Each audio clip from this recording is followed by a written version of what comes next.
What's a company that's viewed pretty positively today but has a dark history? Dole, the fruit company, organized the overthrow of the indigenous government on Hawaii so it could join the USA. Chiquita did something very similar in Honduras. On the same note, Bayer. Their researchers tested on people in the camps. DuPont is still one of the largest textile companies in the world, and Dark Waters was a true story if you haven't seen it. It's about how making Teflon poisons everything forever. Outstanding film. Really shows that a single lawyer with a bar license is the worst threat to bad corporate actors. One guy spent over a decade working pro bono against DuPont when they poisoned an entire West Virginia town. DuPont set their army of lawyers against him. And he fucking thrashed them. One client after another, one by one, got them multi-million-dollar settlements and bled DuPont dry. It was just him. He didn't have a team. He left his firm because they represented DuPont and he was disgusted by them. After he won a fourth or fifth settlement in a row, each one bigger than the last, DuPont surrendered and paid out over $500 million to the poor citizens of that town. Get fucked. Henry Ford helped with the invention of square dancing because Ford hated jazz, he hated the Charleston. He also really hated Jewish people, and believed that Jewish people invented jazz as part of a nefarious plot to corrupt the masses and take over the world, a theory that might come as a surprise to the black people who actually did invent it. Citation: https://qz.com/1153516/americas-wholesome-square-dancing-tradition-is-a-white-supremacy/closing Graham crackers were created to keep people from masturbating. The fact that the person that made the .zip stole it and got praised for it. https://u2.be/lu7sci1loe. That happens a lot, unfortunately. People share their inventions with their friends without patenting it. A friend steals it and makes more money on a stolen invention than the original inventor will. A tip to anyone making anything new: patent it before you show anyone, if you can afford it. I mean anyone. A patent shows it's your invention in the eye of the government, and you'll be protected from someone else taking the idea. If you can afford it, take out a patent. If you can't afford it, be very careful who you talk to about the details of your invention or go open source. Edit. Added some stuff about patent costs. IBM sold the Nazis punch card computers to keep track of every person in concentration camps. The computers also kept the trains running on time. And IBM not only that. They set up a subsidiary with Germany specifically to do this, even though America said American companies weren't allowed to do business with them anymore. It wasn't even like, IBM built computers and the Nazis bought them. Fuckers specifically set up a secret company and designed these computers especially for them.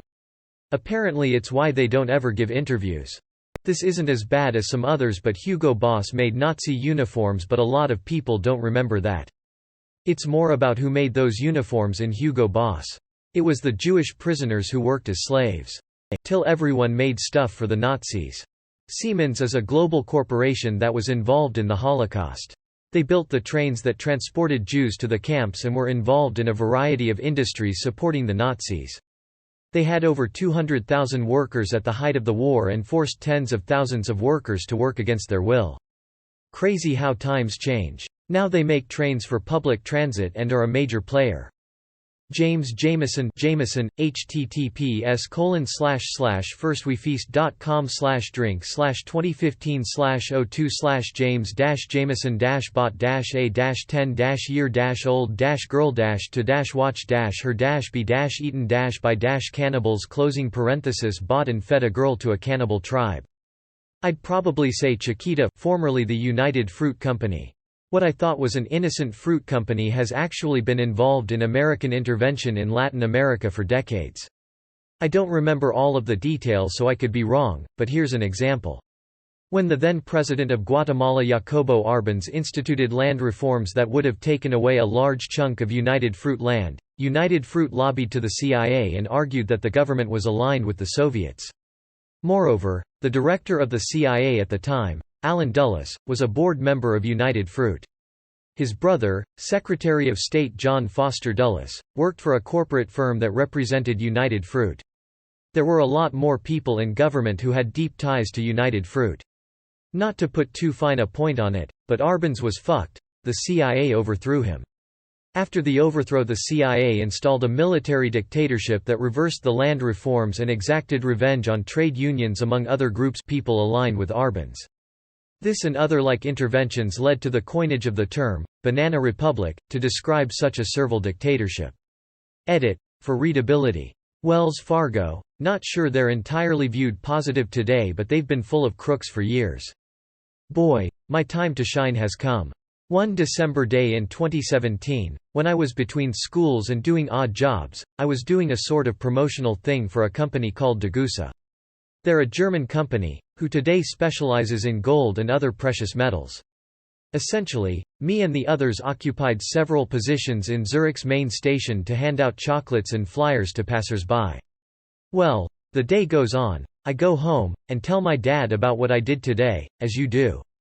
He goes on to explain how that company was in the headlines shortly after World War II for manufacturing Zyklon B, the pesticide used in the gas chambers of Nazi concentration camps. They're viewed fairly okay, but this is a stain on their history. Went on a walking tour in Berlin. The guide told us there was this huge uproar relating to this.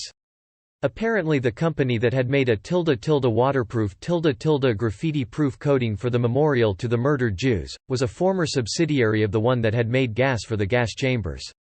Source: https://www.theguardian.com/world/2007/Germany.arts.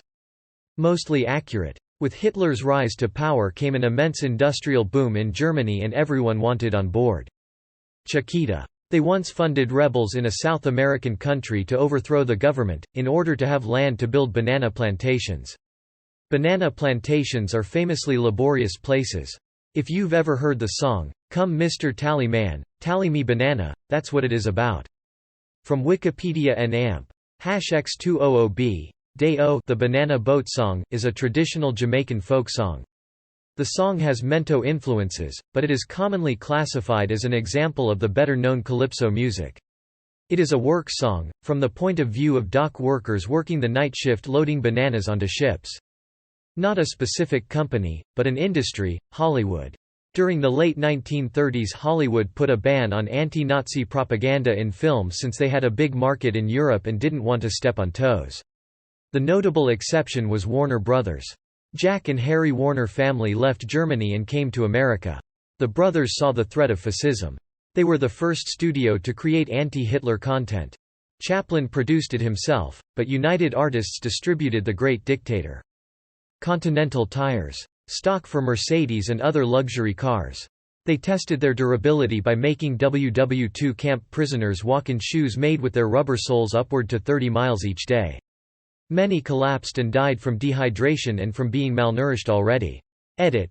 The ones administering the quality control test didn't care if the shoes fit the tester. Imagine walking 30 miles in shoes a couple sizes too small.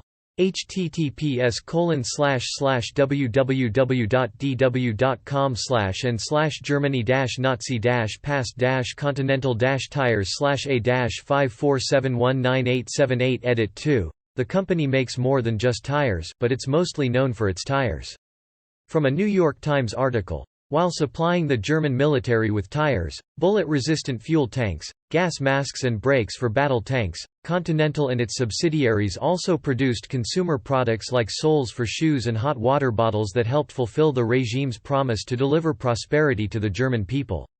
https://www.nytimes.com/2020/08/27/business/german-auto-parts-continental-nazi.html I was watching those WW2 documentaries and one of the episodes focused on companies that benefited from the war.